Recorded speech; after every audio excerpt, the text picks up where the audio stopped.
Okay, so we got some Dole crushed pineapple. I've already put in a bowl. We're gonna save that for later. You'll see why. Drop that away. Got my injector. That goes in recycling, by the way. Not anymore. Okay, when you're opening back ribs, you always want to open from this side, the bone side. You got a protective membrane on the bone that'll protect your meat. You just want to do a quick like that. Get yourself nice and open there, and open up. The easiest, most safest way to do it for both you and your meat, regardless of what you're doing. You want to open the bag on the place that's going to do the least physical damage to the front product. Also, you don't want to do what I did and point the knife at you.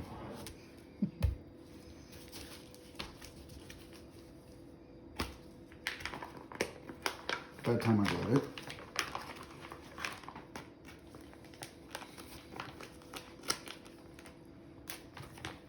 Now, these are some nice looking spare ribs.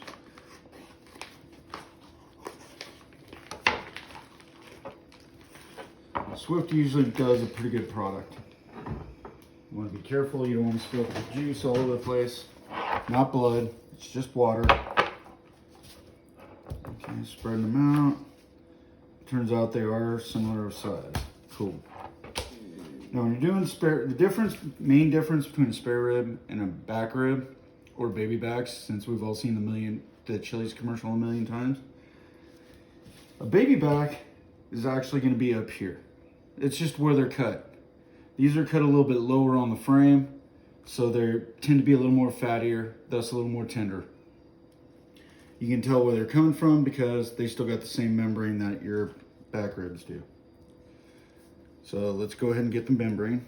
This one fortunately already had it started.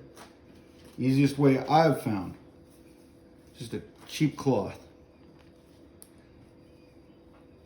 Get a hold of it.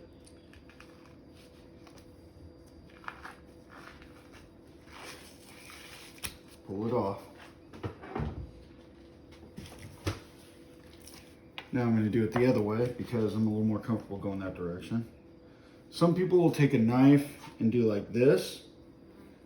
The others will have a butcher hook, which looks like a little midget hay hook. I don't do 1,000 of these a day, so I don't have a need for one to buy one, but they are kind of cool. Probably be pretty cool to scare like a 4-year-old with. Sometimes the membrane just doesn't want to cooperate. So you got to kind of work it. And then once you get it worked down, away you go. Now we got like this back brisket piece. Now these are kind of nice because they've already been cleared off. So that makes it really easy. Now something I'm going to do. I'm going to take some Umex pineapple nectar.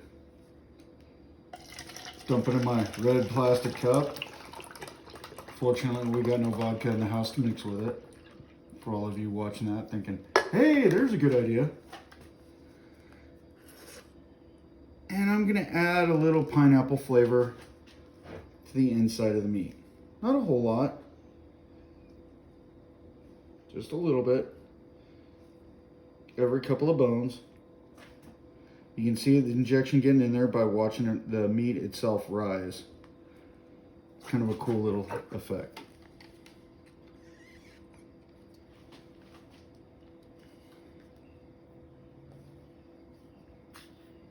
And the reason I'm injecting it because I want to add to my little Hawaiian flavor I got going on today. But spare ribs in and of themselves don't really need a lot of help. It's like bacon. They're pretty close to perfect already. So you don't really need to do too much to them.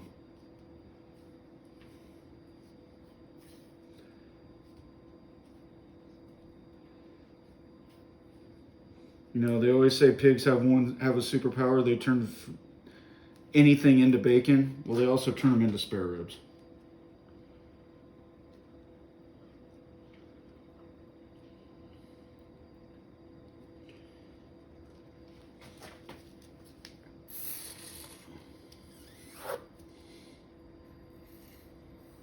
Now the big difference in between a spare rib and a back rib is the actual meat.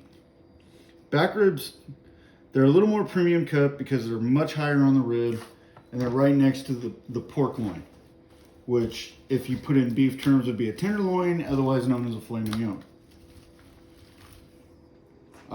So they tend to be a little more premium cut. They also tend to be a little more expensive and a lot leaner. So you got to take a little more care with them. Spare ribs, they're a little further down. They're a lot fattier. They're a lot more forgiving. Now something I do is I use just good old fashioned Heinz yellow mustard. Not a whole lot. I use it as a binder for my rub. It doesn't take a lot. Just a little bit more up there. The reason I do that is A, it binds my rub to the meat, plus it gives it just a little bit of a tart on the back side that helps with all barbecue. If you watch anybody's barbecue channel, anybody who's anybody, they all just use basic mustard just as a binder. Some use a little more, some use a little less. I use just enough to get a little bit of a tart flavor onto it. And I try to get it spread out as much as possible. I myself am not a mustard guy, and in fact in this house, we have someone who's very anti-mustard and be very ticked off if they actually saw me doing this. Which pretty much, since this is gonna be on YouTube, guess what? Gotcha! Now something I'm gonna have to keep an eye on during the cook, this bone's already popping out. So this particular rack, very thin on this side, very meaty on this side. So this side's probably gonna be not nearly as tender as this side. And this side might actually not quite cook as well. So that's something I'm gonna have to keep an eye on. When you're home doing all this, you're gonna have to do the same thing. Rub time. Remember that fantastic Hawaiian rub we just made? Let's get that bad boy on there. Can you smell it? Mm-hmm. That is a good smell.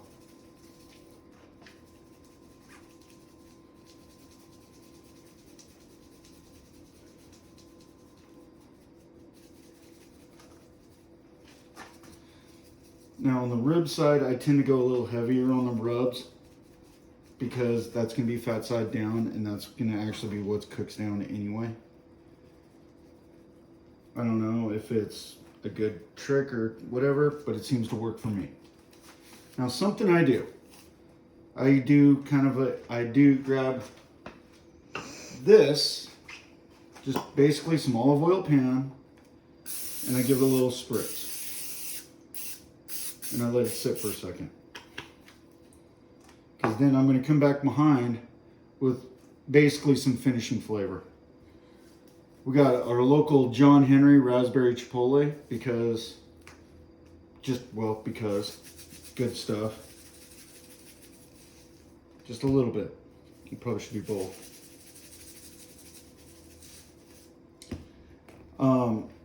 I found this dry cherry rub. That's just absolutely amazing. Don't taste it. Sample it like dry because it'll taste god awful. But when you put a little bit goes a long way, and it makes a phenomenal little bit of a smoky flavor on the backside, and it adds a lot of sweetness to it. Because I like to bring out the flavor of the wood I use. I use apple wood primarily. So I got a little bit of an apple wood rub that I add in there just to add to it. And my all-time favorite seasoning. I go through this by the tonnage. Maple bacon. Two of the greatest things on earth. Maple and bacon. You just better hope I can find another one once you're done with that. Yeah. They've gotten very hard to find. Give it a little pat. Let it set. And flip. And cough. Now we'll come back.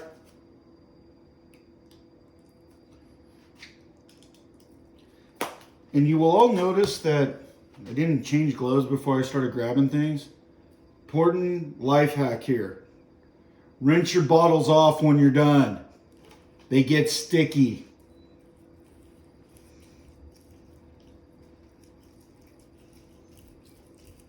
Again, not nearly as heavy on the front side, on the meat side, as I did on the bone side.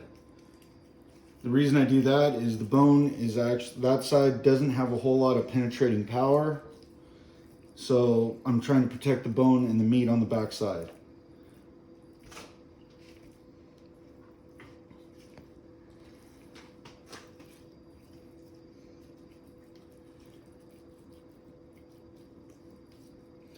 Okay, now that that's done, let's go ahead and we'll throw this new amazing rub that I just made up here.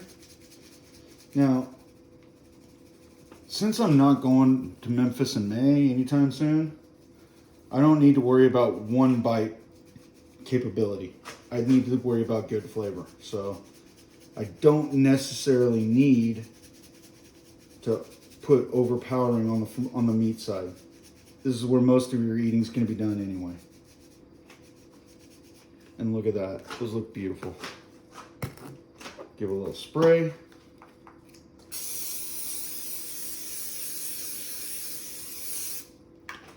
Again, you do that to bind the top in. Now let's throw a little finishing in. I just told everybody to rinse the bottles off, and then you put that up there without rinsing it off. I'm not done yet. Patience. Like Yoda says, patience you need.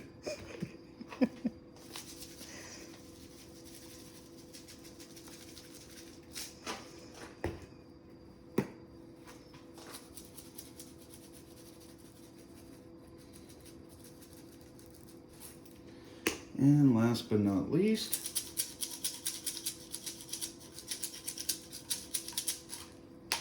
there we go.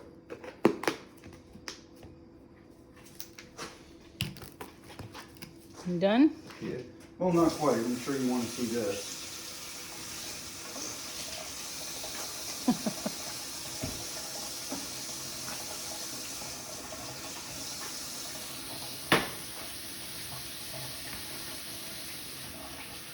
Those things look good. We're going to let them sit for about 15-20 minutes. Let that stuff set. We're going to go light the fire. About the time they get done setting, ready to put on the flame. We'll be right back.